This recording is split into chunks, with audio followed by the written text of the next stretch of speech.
యేసుక్రీస్తునాథుని యందు మికిలి ప్రియ సహోదరి సహోదరులారా, తపస్సుగాల ధ్యానంలోనికి మీకందరికీ స్వాగతం, సుస్వాగతం.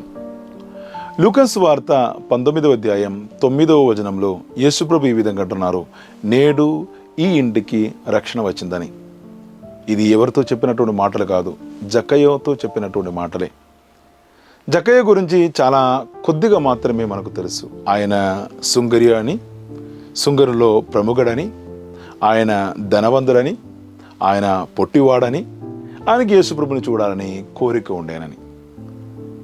ప్రియమైన సహోదరులారా, ఇంత మాత్రమే మనకు జక్కయ్య గురించి తెలుసు. ఆయన యేసుప్రభుని చూడాలని తపనతో ఆయన దానికి ఉన్నటువంటి మార్గాలని ఆయన చూసినప్పుడు ఆయన మొట్టమొదటిగా ఆయనకు అర్థమైనది ఏంటంటే తన యొక్క పొట్టితనాన్ని గురించి అర్థం చేసుకుంటున్నాడు.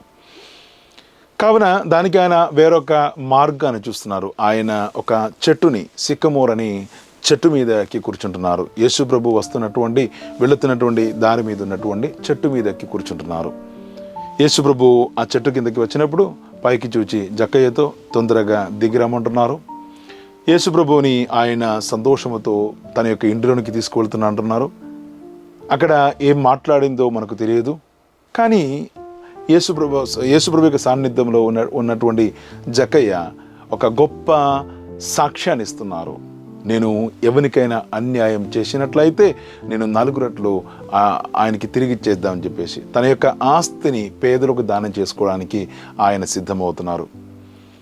అప్పుడు యేసుప్రభు పలికినటువంటి మాటలే, నేడు ఈ ఇంటికి రక్షణ వచ్చిందని. ప్రియమైన సహోదరులారా, ఈ సువార్త భాగం లూకాసు సువార్త 19వ అధ్యాయం 1 నుంచి 10 వరకు ఉన్నటువంటి వేద పఠన భాగం మనకు 2 ముఖ్యమైనటువంటి అంశాలని మనకు జీవితంలో మనం అలవాటు చేసుకోవాలని కోరుకుంటున్నారు. జక్కయ్య ఎక్కి కూర్చున్నటువంటి సిక్కమోరు, ఆ చెట్టులాగా మనం కూడా మారాలని దేవుడు కోరుకుంటున్నారు. ఇతరులని దేవుని వైపు తీసుకొస్తున్నటువంటి, ఇతరులకు దేవుని యొక్క దర్శనాన్ని ఇస్తున్నటువంటి, సమాజంలో ఇటువంటి ఇబ్బందులతో బాధపడుతున్నటువంటి వారికి యేసుప్రభు దగ్గరికి రావడానికి ఉన్నటువంటి ఒక మార్గముగా మనమంతరం మారాలని యేసుప్రభువు ఈ యొక్క స్వార్థ భాగం ద్వారా మనకు తెలియపరుస్తున్నారు. సిక్కమోర్ ఏ విధంగా అయితే జక్కయ్యకి యేసుప్రభుని చూడడానికి ఉన్నటువంటి తన యొక్క కోరికను తీర్చడానికి ఉన్నటువంటి ఒక మార్గముగా మారిందో, అదేవిధముగా మనము కూడా మన యొక్క కుటుంబంలో నానా రకాలుగా ఉన్నటువంటి బలహీనతలు ఉన్నటువంటి ఎందరో మందిని మనం చూడవచ్చు. గుడికి రాకుండా సమాజంలో అవమానంతో పడుతున్నటువంటి వ్యక్తులు ఉండేవారు కావచ్చు, కుటుంబంలో ఇతర బాధలతో ఉన్నటువంటి వ్యక్తులు ఉన్నారు కావచ్చు, రోగముతో ఉన్నటువంటి వ్యక్తులు కావచ్చు, చాలా రకాలుగా ఉన్నటువంటి ఈ పరిమితులు జీవిస్తున్నటువంటి ఎందరో మంది వ్యక్తిని మనం నిత్యం మన యొక్క అనుదిన జీవితంలో మనం చూస్తూనే ఉన్నాం.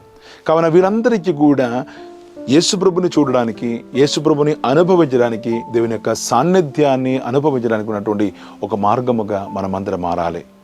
ఆ విధంగా మనం మారకపోతే మనం చేస్తున్నటువంటి ఈ యొక్క తపస్సుకి, మనం చేస్తున్నటువంటి ఈ యొక్క మనం నోచుకున్నటువంటి నోమునకు ఎటువంటి అర్థం ఉండదు. దాని ద్వారా మనకు ఎటువంటి ఫలితం మనం పొందలేము అని చెప్పేసి ఈ యొక్క సువార్త భాగం మనకు నేర్పిస్తుంది. రెండవదిగా జక్కయ్య జీవితంలో జరిగినటువంటి మార్పు ఏంటిదండి, ఆయన తన యొక్క సంపాదనలో ఆయనకు వచ్చినటువంటి హృదయ మార్పులే ఆయన యొక్క కుటుంబానికి రక్షణ తీసుకురావడానికి ఉన్నటువంటి మార్గముగా మారింది.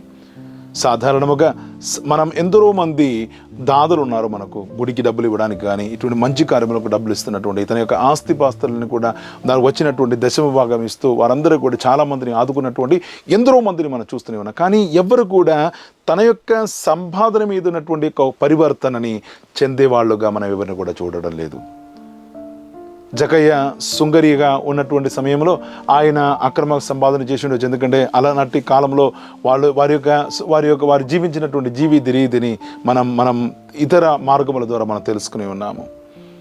ఎప్పుడైతే యేసుప్రభు యొక్క సాన్నిధ్యంలో ఆయన కూర్చున్నారో ఆ క్షణములలో ఆయనలో ఒక పరివర్తన జరుగుతుంది. తన యొక్క సంపాదన రీతినే పరిపూర్ణముగా ఆయన మార్చేస్తున్నారు.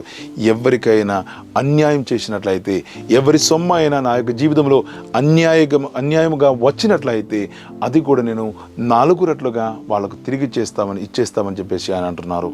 ప్రియమైన సహోదరులారా, మనం ఎప్పుడైతే ఈ సంపద మీద మన యొక్క పరివర్తన మనం తీసుకొస్తున్నామో, మనం సంపాదించే విధానంలో ఉన్నటువంటి లోపాలను మనం తొలగిస్తూ మనం జీవించడానికి ప్రయత్నం చేస్తామో, అప్పుడు యేసు ప్రభువు కూడా మనతో అంటాడు, నేడు ఈ ఇంటికి రక్షణ వచ్చిందని. ప్రియమైన సహోదరులారా, ఈ 50 రోజుల యొక్క ఉపవాసం మనల్ని ఈ యొక్క స్థితిలోనికి తీసుకురావాలి. మన యొక్క కుటుంబం, మన యొక్క భవనము, మన యొక్క కుటుంబంలో ఉన్నటువంటి ప్రతి ఒక్క వ్యక్తి కూడా ఆశీర్వదింపబడినటువంటి వ్యక్తిగా మనం మారాలి. మనందరిని చూసి, మన యొక్క జీవితాన్ని చూసి, మన యొక్క కుటుంబాన్ని చూసి యేసు ప్రభువు అనాలే, నేడు ఈ ఇంటికి, ఈ వ్యక్తికి రక్షణ వచ్చిందని. ఆ యొక్క స్థితిలోనికి మనల్ని తీసుకురమ్మని మనం ప్రత్యేకంగా ప్రార్థన చేస్తాం. ఈ 50 రోజుల యొక్క మన యొక్క తపస్సు దానికి తోడ్పడే విధంగా మార్చుకోవడానికి మనం ప్రయత్నం చేసుకుందాం. దేవుడు మనందరినీ ధారాళముగా దీవించును గాక, ఇప్పుడును ఎప్పుడును ఎల్లప్పుడును. ఆమేన్.